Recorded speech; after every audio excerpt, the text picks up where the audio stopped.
नमस्कार, मैं हूं वेद प्रकाश और स्वागत है आपका सनमार्ग लाइव 7 पर इस खास कार्यक्रम के साथ। इस कार्यक्रम का नाम है खास मुलाकात और इस मुलाकात में हमारे साथ हैं भारत के केंद्रीय स्वास्थ्य राज्य मंत्री अश्विनी चौबे जी। अश्विनी जी, बहुत बहुत स्वागत है आपका सनमार्ग लाइव 7 पर। धन्यवाद। इस कार्यक्रम पर स्वास्थ्य राज्य मंत्री हैं। पहला सवाल उससे जुड़ा हुआ, कोरोना वैक्सीन को लेकर बिहार के लोगों को टीका लगाने की बात हुई थी, ये मैनिफेस्टो में भी था आपका। इसको लेकर स्वास्थ्य विभाग की क्या तैयारी है? देखिए, जहाँ तक वैश्विक महामारी में आपने देखा कि आदरणीय प्रधानमंत्री श्री नरेंद्र भाई मोदी जी के नेतृत्व में पूरी दुनिया में भारत ने जो चमत्कार किया, भारत ने जो अच्छे काम किए, अच्छे अभिनव प्रयोग किए, हमने आपदा को अवसर में बदलने का काम किया है, इसमें कहीं दो मत नहीं। और जहां हमने लोगों को बहुत उनकी सुरक्षा करने का हर संभव प्रयास किया है, जागरण करने का काम किया है और पूरी तरह से देश की जनता को लगातार जगा रहे हैं कि कोरोना अभी भी बीमारी भागा नहीं है, थोड़ी ढिलाई, जब तक दवाई नहीं तो ढिलाई नहीं। और यह बात हम लगातार कर रहे हैं कि मास्क पहनो, गमछा ओढ़ो, हाथ धो, दूरी बना के रखो। प्रधानमंत्री जी बार बार आग्रह कर रहे हैं, तो निश्चित रूप में हम एक तरफ जागरूक भी कर रहे हैं, दूसरी तरफ हम लोगों को सुरक्षित रखने के लिए जो सवाल आपका आया है, कब तक कोरोना वैक्सीन कब तक लाएंगे, तो बहुत जल्द ही मैं इतना ही विश्वास दिला सकता हूँ कि हिंदुस्तान के अंदर ऐसे दर्जनों कंपनियां हैं और दर्जनों ऐसे हमारे सैकड़ों साइंटिस्ट हैं जो इस काम को अंजाम देने में लगे हैं। कई प्रयोगशालाओं में मानव प्रयोग अंतिम चरण में है। 3 कंपनियां सबसे पहले आगे बढ़ कर के काम कर रही है भारत के अंदर।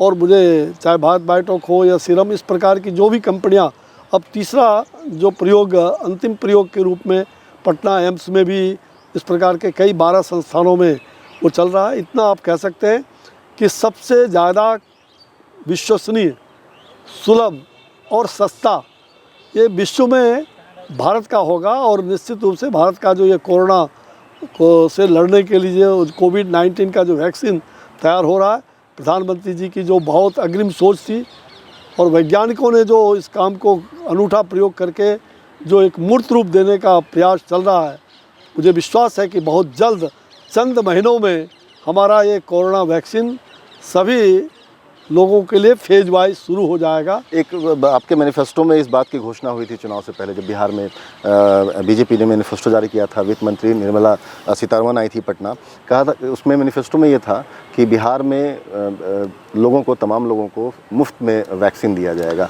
इसके लिए क्या, किस तरह की तैयारी हो रही है और कैसे किन पहले फेज में कितने वैक्सीन आ रहे हैं और इसके लिए क्या रोड मैप तैयार किया है स्वास्थ्य विभाग? देखिए, पूरी तरह से आपने ठीक कहा, जो चुनाव के पहले उस संकल्प पत्र जारी हो रहा था, मैं स्वयं उस कार्यक्रम में मौजूद था जी।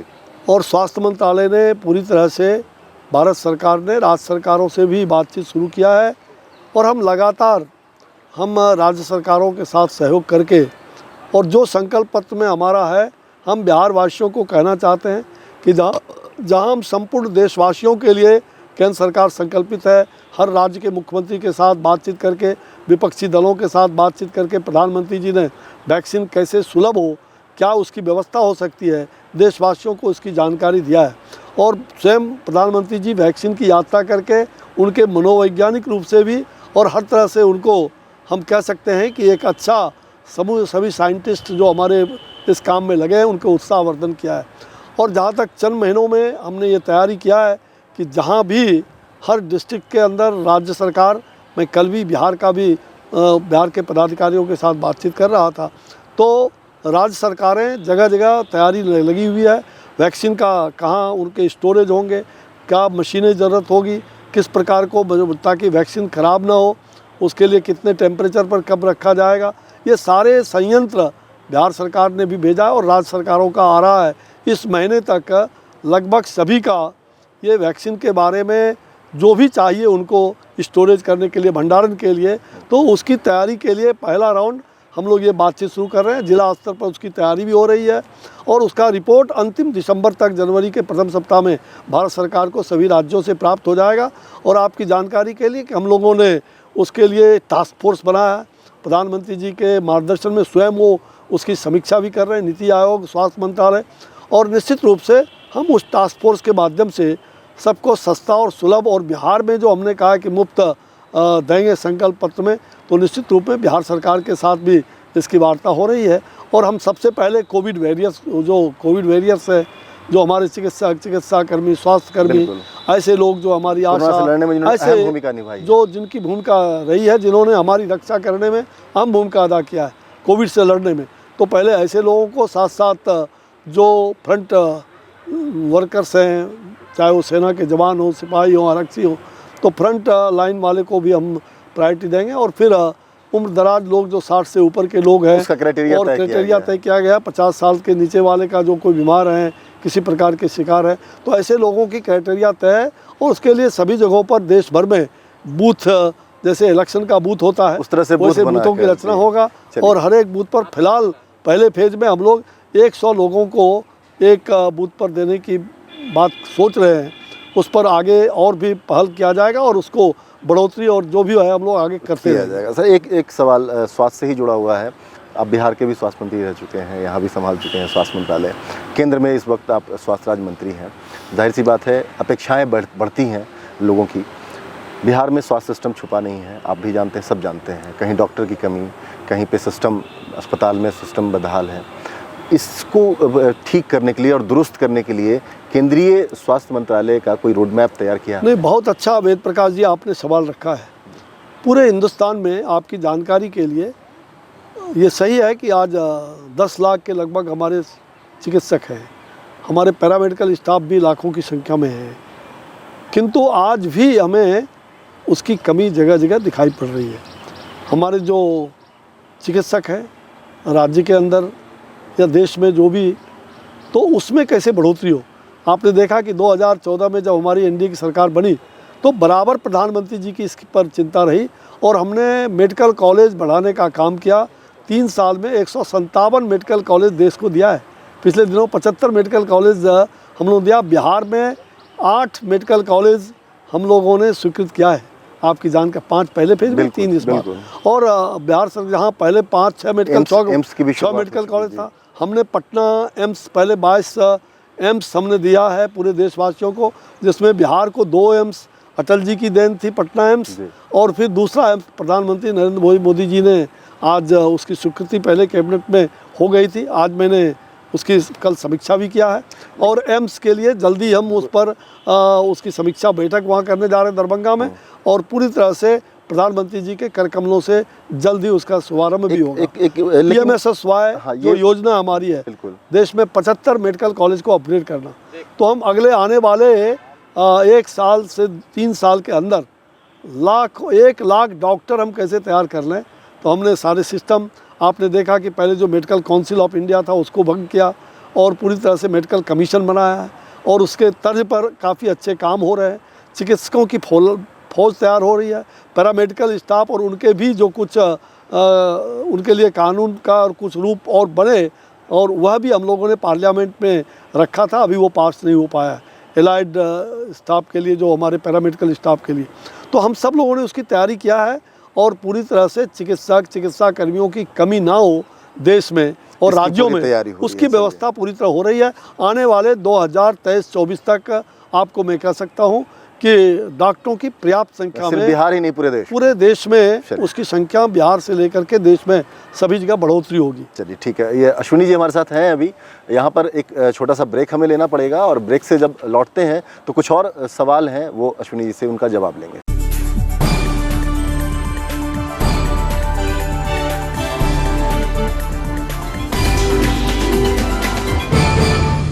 स्वागत है आपका ब्रेक के बाद, और ख़ास मुलाकात में आज हमारे साथ हैं अश्विनी चौबे जी, जो केंद्रीय स्वास्थ्य राज्य मंत्री हैं। अश्विनी जी, ब्रेक के बाद पहला सवाल किसानों के आंदोलन से जुड़ा हुआ। दिल्ली जाम है, देश भर में आंदोलन जगह जगह हो रहे हैं।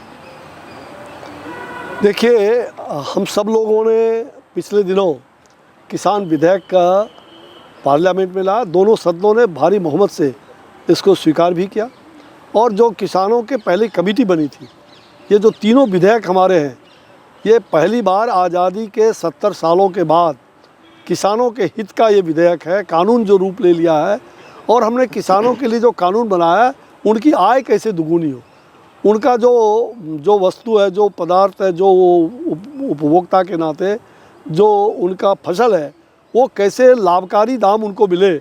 और उसके लिए हम लोगों ने पहली बार आपने देखा 2014 में हमारी सरकार ने और प्रधानमंत्री नरेंद्र भाई मोदी जी के नेतृत्व में उनकी आय को दुगुनी करने के लिए हम लोग चिंतित हैं। 2022 तक उनके हर फसल की आय दुगुनी कैसे हो इसको, फिर उनके लागत से 1.5 गुना उनको कीमत कैसे मिले, यह भी हम कर रहे हैं। हमने MSP प्राइस, अब वो बरगला रहे हैं कि MSP प्राइस बंद हो जाएगा, ख़त्म कर देंगे। अरे हमारी सरकार ने ही 2014 में हमने लाया था, मोदी जी ने लाया था, तो हम उसको बंद करने की सब बात कहाँ है। और MSP आज भी है, पहले भी था और कल भी रहेगा, इसमें कहीं दो मत। नीतीश जी तो कहते हैं कि 2006 में ही बिचौलियों को ख़त्म करने के लिए बिहार में कृषि नीति में बदलाव किया गया था, यहाँ पर कानून लाया गया था और केंद्र जिसको फॉलो कर रही है। नहीं देखिए, आखिर देश के अंदर सभी जगहों के प्रयोग को हम लोग जहाँ अच्छे काम होते हैं उसकी सराहना करते हैं जी। अगर बिहार ने कोई अच्छा काम किया है तो इसमें कहाँ दो मत है। तो केंद्र सरकार ने सब प्रकार से इन बिचौलियों को हम कैसे दूर भगाएं, इसके लिए एक नीति बना करके और विधेयक पास किया। अब कोई भी किसान कहीं भी, किसी भी मंडी हो या बाज़ार हो या कहीं भी बड़ा बाज़ार हो, छोटा बाज़ार हो, वो अपने दाम को, अपने फसल को अच्छे कीमत पर बेच सकता है, जहाँ उनको जितना अच्छा कीमत मिलेगा। तो फिर इसमें कहाँ को दो मत है। अब उसके लिए जो विधेयक कानून बन चुका है, इसमें कुछ लोग, हमारे कुछ किसान भाई दिग्भ्रमित हो रहे हैं। हम किसान भाइयों से अपील करना चाहते हैं, मैं स्वयं किसान का बेटा हूँ, बचपन भी खेत में भी सोता था, खलिहान में भी पिताजी के साथ सोता था और वहाँ पर लोहड़ा लोड़ने का भी काम किया हूँ बचपन में। उससे अपने स्कूल का खर्च भी, कुछ हमें एक पुस्तक का भी खर्च निकल जाता था। मैं किसान का बेटा हूँ, मुझे दर्द है। मैं आज भी कह सकता हूँ कि अपने खेती के बारे में भले कहीं रहता हूँ लेकिन चिंता ज़रूर करता हूँ। तो एक किसान को जिसकी चिंता है, इसमें किसानों का कहीं कोई, अगर ये बिल जो है, विधेयक जो है, ये किसानों के भलाई के लिए, किसानों के हित के लिए। क्या इसीलिए बीजेपी जो किसान चौपाल और सम्मेलन के जरिए बिहार में सभी तमाम निश्चित रूप से जगह जा रहे हैं किसानों को, इसका क्या लगता है कोई फायदा होगा? जिस तरह से दिल्ली बॉर्डर पर किसान जमे हुए हैं, देखिए दिल्ली बॉर्डर पर धीरे-धीरे और बढ़ता जा रहा है। कुछ किसान बड़े हैं, हमारी वार्ता चल रही है। हम लगातार, हमारे कृषि मंत्री जी, हमारे प्रधानमंत्री जी बराबर लोगों को संदेश दे रहे हैं, कहीं कोई दिग्भ्रमित होने की बात नहीं है। मिल बैठ करके जो भी आपका समस्या है, अब कुछ समस्याएं, कुछ लोगों ने कहा कि भाई हमें न्यायिक दंडाधिकारी जो है वो हमें न्यायालय में इसका जगह चाहिए, तो न्यायालय में महंगा होगा। सबसे नीचे स्तर पर SDM होते हैं। हमने व्यवस्था किया है कि कोई भी विवाद होता है तो SDM उसको सलटाएंगे और उसके लिए समय भी निर्धारित किया है। कहीं भी किसानों के साथ कोई भी गलत करेगा तो उसको हम दंडित करेंगे। तो आखिर क्यों किसान सड़क पर? मुझे लग रहा है कि ये राजनीतिक षड्यंत्र का कहीं न कहीं शिकार हमारे किसान भाई ना हो, हम उससे आगाह करना चाहते हैं। वो तो बहुत सारे ऐसे पोस्टर्स भी अब लगा रहे हैं कि उनको रिहा करो, और जिसको बीजेपी तथाकथित टुकड़े टुकड़े गैंग कहती है, शर्जिल इमाम के तस्वीर और ये सब देखिए सामने आ रहे हैं। ये किस प्रकार अपने मुद्दे से भटक कर, ये अपने मुद्दे से कैसे भटक करके लोग भटकाना चाह रहे हैं। वो नहीं चाहते हैं किसान का भला हो। कांग्रेस ने 70 साल में कभी देश को क्या दिया? किसानों को ठगने का काम किया। किसानों की जो किसान हत्याएं बढ़ती रही उनके ज़माने में। और आज अगर हमारी सरकार किसानों के खाद हो, बीज हो, हर प्रकार के फसल को कैसे दाम मिले, हमने बिजली के लिए, किसानों के लिए अलग बिजली फीडर, अलग फीडर, सिंचाई के लिए यह भी देने का काम करते जा रहे हैं। लेकिन वार्ता के लिए फिर तैयार ही भी नहीं। मुझे लगता है किसान की वार्ता हुई है, आगे भी वार्ता के लिए हम लोग तैयार हैं। जब चाहें, जिस समय, हम वार्ता करने के लिए तैयार हैं। जहाँ तक हमारी बात है कि वो लोग, जो लोग मैंने कहा ना कि ये बिचौलिएपन को हम दूर कर रहे हैं, तो इससे तो किसान का लाभ होगा। लेकिन जो लोग इस प्रकार के चीज़ों को आहत करने का काम कर रहे हैं, हमने इसके लिए जो नए कृषि सुधार कानून लाए, वो देश के लिए बहुत ही नेक चीज़ है। और मुझे लग रहा है कि देश में जो कोल्ड स्टोरेज है, आप सब जानते हैं, चाहे खाद्य प्रसंस्करण उद्योग है, इसको निवेश बढ़ेगा उससे, और साथ साथ किसान का पर्याप्त भंडारण की क्षमता भी बढ़ेगी। यह भी हम लोग कर रहे हैं, पूरी तैयारी कर रहे हैं। और आपने देखा कि राजनीतिक एजेंडे जो उसके तहत जो फैसले लिए जा रहे हैं और उसके द्वारा जो दुष्प्रचार फैलाए जा रहे हैं नरेंद्र मोदी जी की सरकार के बारे में, प्रधानमंत्री के बारे में, जबकि प्रधानमंत्री बार बार कह रहे हैं उनके ऊपर देश का विश्वास है और पूरा देश का किसान इसमें अधिकांश किसान सहमत है। कुछ किसानों को जिस प्रकार से ये झुटलाया जा रहा है, ऐसे विघटनकारी और अराजकतावादी तत्व देश के अंदर मुखौटा बनकर के किसानों को बरगलाने का प्रयास कर रहे शायद हैं यही और वजह ये है कि वातावरण फैला रहे हैं। चौपाल के जरिए और किसानों तक अपनी बात निश्चित रूप पहुंचाने में की कोशिश किसानों हो रही को अपनी बात जाए, हम चौपाल भी लगाएंगे, हम बड़ा मेगा एजेंडा हम तय करके किसानों के दरवाजे पर हम जाते रहे और किसान के प्रति विश्वास है। इसलिए कांग्रेस हो या अन्य विपक्षी दल, जिस प्रकार से वामपंथी दल हिंसा पर भी उग्र होकर के, उतारू होकर के और इसको हिंसक रूप देने का प्रयास कर रहे हैं, हम किसान भाइयों से अपील करेंगे कि कांग्रेस ने और अन्य दलों ने आपका शोषण किया है। हम आपके संरक्षक हैं। नरेंद्र मोदी की सरकार आपका संरक्षण और आपके किसानों के प्रति दर्द होने के नाते किसान का उचित कीमत और उनको 1.5 गुनी लागत से कीमत मिले, आय दुगुनी हो 2022 तक, ये फैसला बिचौलिए दूर हो। लेकिन विपक्ष का कहना है कि सर्वदलीय बैठक बुलाकर बातचीत नहीं की गई, कृषि बिल पर चर्चा नहीं हुई, सबसे महत्वपूर्ण बात, और उसको पास करा दिया गया। मुझे लग रहा है कि उनकी वो ये गलत बोल रहे हैं। भाई जब पार्लियामेंट था, विपक्ष राहुल गांधी जी ये बार बार झुटला रहे हैं मामले को। कभी उन्होंने इस विधेयक पर क्यों नहीं हुआ है, क्यों नहीं उन्होंने भाषण अपना सुझाव दिया, क्यों नहीं इस पर विचार किया? उनको तो पार्लियामेंट से कोई लेना देना नहीं है, वो तो गलत रूप से अपने को लोगों को बरगलाने में लगे हैं। इसलिए ये बात नहीं है, कहते हैं ना कि रोने का मन तो आंख में गड़ा खुट्टी। बैठक नहीं किया, कितनी बैठकें समितियों की, उप समितियों की कृषि की होती रही है। पहले जो उनके ही मित्र शरद पवार जी मंत्री रहे थे, उन्होंने जो कृषि मंत्री के रूप में जो बात उन्होंने कहा है उन सबको हम लोगों ने लागू किया है। जो कमेटी के द्वारा तय हुआ है, पार्लियामेंट की कमेटी, हाँ उसमें सभी दल के लोग थे, क्यों बताइए थे कि नहीं थे? तो हमने उन सभी चीज़ों को अपनाया। इसलिए जिस प्रकार से मुझे लगता है कि उनके किसानों के कल्याण के बारे में जो गंभीरता से उन्होंने कभी कांग्रेस के लोगों ने या अन्य लोगों ने लिया नहीं और अभी किसानों को बरगलाने में लगे हैं। इसलिए उन तभी तत्वों से किसान भाई सावधान रहें और मैं आग्रह कर पूर्वक किसान भाइयों से हाथ जोड़ के प्रार्थना करना चाहता हूं कि आप मिल बैठ करके ही इसका निदान निकाल सकते हैं। अगर कोई मन में आपको शंका है तो शंका समाधान करने के लिए हमारी सरकार, हमारे कृषि मंत्री, हमारे अन्य मंत्रीगण उसके लिए तैयार हैं। आप आइए, मिल बैठ के इसका निर्णय करिए और आपके हित में जो बात आप कहेंगे बीच का रास्ता निकल करके हम जो आपके अहित होगा उसको हम किसी भी हालत में नहीं मानेंगे और आप पर किसी प्रकार का कोई अहितकारी काम ना हो। संशोधन का प्रस्ताव भेजा गया है अमित शाह जी की तरफ से भी और कृषि मंत्री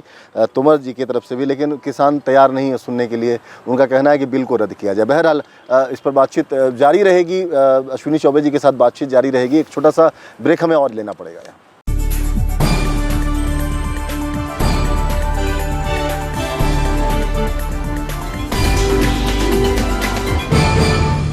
स्वागत है आपका ब्रेक के बाद। खास मुलाकात में हमारे साथ हैं केंद्रीय स्वास्थ्य राज्य मंत्री अश्विनी चौबे जी।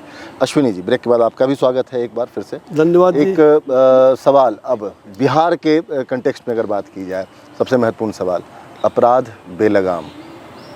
एक तरफ हाई लेवल मीटिंग होती है लॉ एंड ऑर्डर पर, सीएम करते हैं, उधर अपराधी 7 करोड़ का सोना दिन दहाड़े लूट के चले जाते हैं। हर दिन हत्या की 2-4 खबरें आ रही हैं, अपहरण हो रहे हैं, दुष्कर्म की घटनाएं। तो इस चुनाव के बाद जो ये सरकार बनी है, अपराध नियंत्रण से बाहर जा चुका है। देखिए, कुछ विपक्षी चुनाव के पहले भी हथकंडे अपनाए थे और चुनाव के बाद इक्का दुक्का जो भी घटनाएं घट रही हैं दुर्भाग्यपूर्ण है।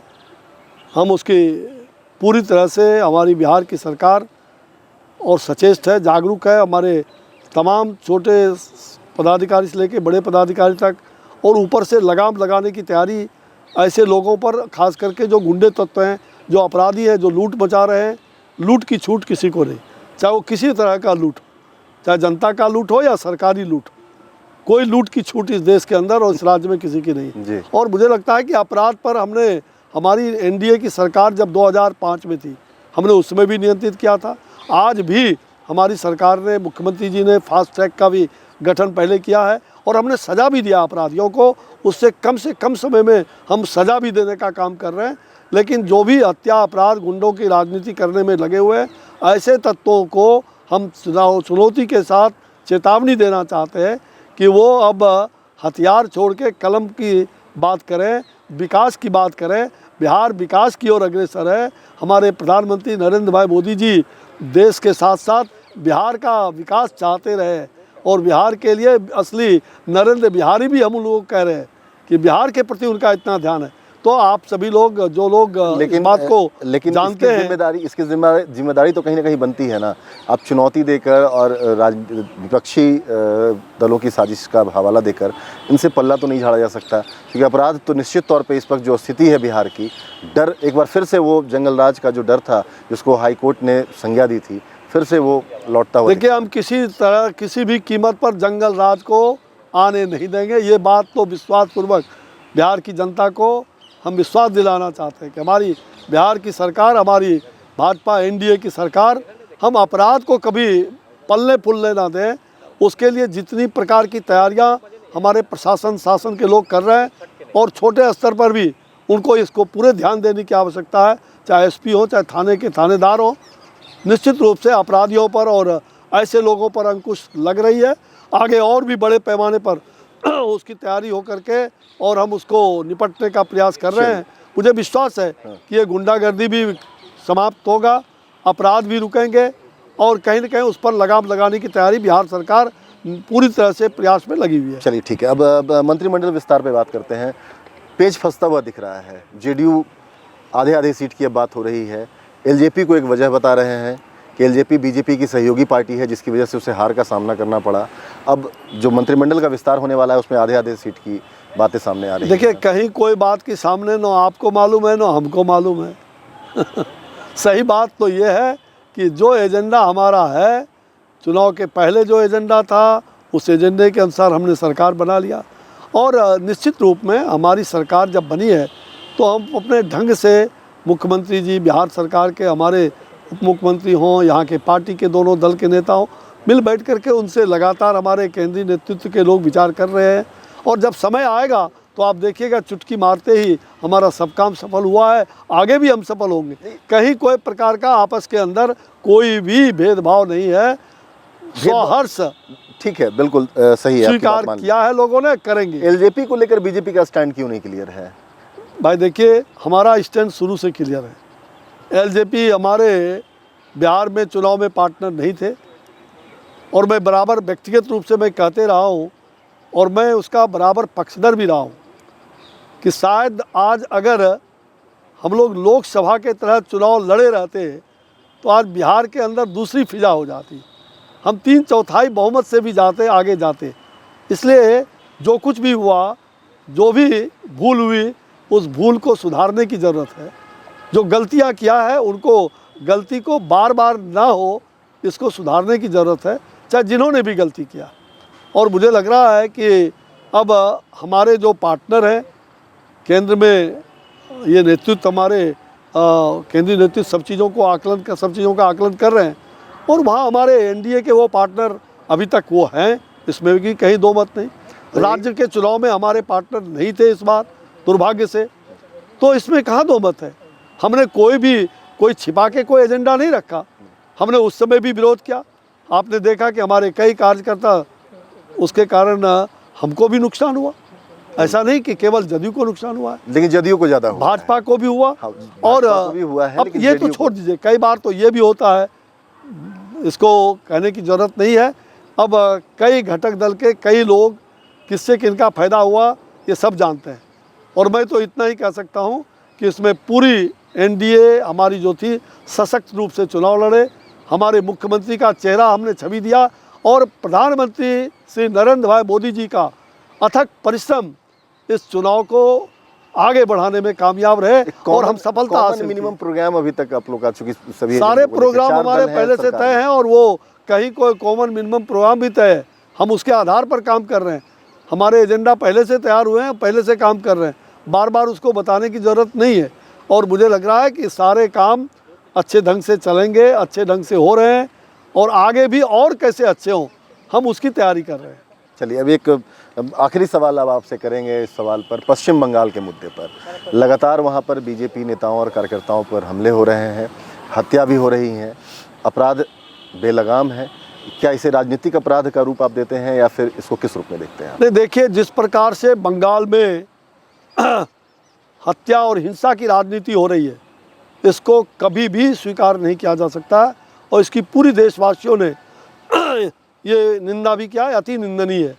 जहाँ तक बंगाल के अंदर आप सब जानते हैं कि ममता बनर्जी की सरकार किस प्रकार से पिछले दिनों से दर्जनों हत्याएं हमारे कार्यकर्ताओं की हुई है, चाहे वो ग्राम पंचायत का चुनाव हो, चाहे जिला परिषद का हो, और आज भी हत्याओं का जो दौर जो है वो जारी है लगातार। यहाँ तक कि हमारे राष्ट्रीय अध्यक्ष पर आपने देखा पिछले दिनों किस प्रकार से पत्थरबाजी हुआ, उन पर हमले हुए, कातिलाने हमले हुए। हमारे विजय वर्गीय जो प्रभारी हैं उन पर भी वो भी चोटिल हुए, कई लोग चोटिल हुए, घायल हुए। और इसलिए हत्या की राजनीति लोकतंत्र में और अपराधियों की राजनीति, ये गुंडा तत्वों को बढ़ावा दे करके अगर ममता जी चाहती हैं कि हम सफल हो जाएंगे, तो ये बंगाल शुरू से शांति की भी धरती रही है, बंगाल आध्यात्मिक धरती रही है, बंगाल साहित्यिक धरती रही है, बंगाल एक सांस्कृतिक चेतना जगाने वाली धरती रही है। बंगाल के रविन्द्रनाथ टैगोर जी कहते थे, ये देशेर माटी हमार मातृभूमि, ये देश का माटी हमारा मातृभूमि, अलग भाषा अलग वेश फिर भी अपना एक देश, कलकत्ता हो या हो गुवाहाटी, अपना देश अपनी माटी। और बार बार ममता बनर्जी जी बंगाल की दुहाई इस प्रकार से देती हैं कि बंगाल हमारा है। अरे बंगाल हम सबों का है। और ममता जी ये हिंसा बंद करिए, हिंसा का कोई स्थान नहीं है। बिहार लोकतंत्र का कह सकते हैं कि वो प्रांगण बिहार वैशाली से लोकतंत्र का शुरुआत हुआ था। हम चाहते हैं कि लोकतांत्रिक मूल्यों की रक्षा के लिए पूरे देश के हर राजनीतिक दल इस पर चिंतन करें और हत्या और अपराध और हिंसा को कतई बर्दाश्त न करें। और ममता जी अगर आप सावधान नहीं हो जाइएगा और हमारी पैनी निगाह कि केंद्रीय गृह मंत्रालय की ओर से तलब किया जाता है तो सेक्रेटरी और डीजीपी जाते भी नहीं। मैं वही कह रहा हूँ, आपको मौका पर मौका दिया जा रहा है और हमारे गृह मंत्री कमज़ोर गृह मंत्री नहीं है। हमारे गृह मंत्री जी फिर से जा रहे हैं बंगाल में और निश्चित रूप से हम बंगाल के सरकार के मुख्यमंत्री को ममता जी से कहना चाहते हैं कि यहाँ कोई कमज़ोर नहीं बैठा है, आप छग्गा पर नहला देने वाले लोग हैं और ईंट का जवाब पत्थर से भी दे सकते हैं, लेकिन हमने कभी पत्थर से कभी चोटिल नहीं किया है। हम हिंसा की राजनीति पर विश्वास नहीं करते हैं, अहिंसा ही हमारे लिए बड़ा तलवार है। हम लोकतंत्र के पुजारी हैं, लोकनायक जयप्रकाश नारायण हो, गांधी हो, महावीर हो, हम उस अहिंसा के पुजारी हैं। और इसलिए इस प्रकार की बात कह करके जहां जनता को आप बंगाल के अंदर जो आप इस प्रकार का काम करके, घृणित काम करके आप चाहती हैं कि हम सत्ता पर काबिज रहे, अगले बार यही पत्थर आपके स्मारक का काम करेगा। ये पत्थर श्मशान घाट में आपका स्मारक बनाने का काम करेगा, आपके दल का स्मारक बनेगा और बंगाल की खाड़ी में ये समा जाइएगा, कहीं कोई अता पता भी नहीं रहेगा। बंगाल की जनता इस बात पर विचार कर रही है और निश्चित रूप से बंगाल में हम सरकार बनाने के लिए बंगाल की जनता की अपेक्षा के अनुरूप हम वहाँ सरकार देंगे, एक सुशासन की सरकार देंगे और भारतीय जनता पार्टी की सरकार शांति, अहिंसा और सर्व विकास की सरकार बनेगी, इसमें भी कहीं दो मत नहीं। चलिए, बहुत बहुत शुक्रिया अश्विनी चौबे। समय हमारे पास इतना ही है और बहुत सारी बातों पर आपने मुखर होकर जवाब दिया और बातचीत की हमारे साथ। बहुत बहुत शुक्रिया। बहुत धन्यवाद वेद प्रकाश जी, नमस्कार। बहुत बहुत धन्यवाद आपका। तो ये अश्विनी चौबे जी थे जिनसे आज ख़ास मुलाकात में ख़ास बातें हुई। अगली बार फिर मुलाकात होगी ऐसी ही किसी और हस्ती के साथ। फिलहाल मुझे दीजिए इजाज़त। नमस्कार।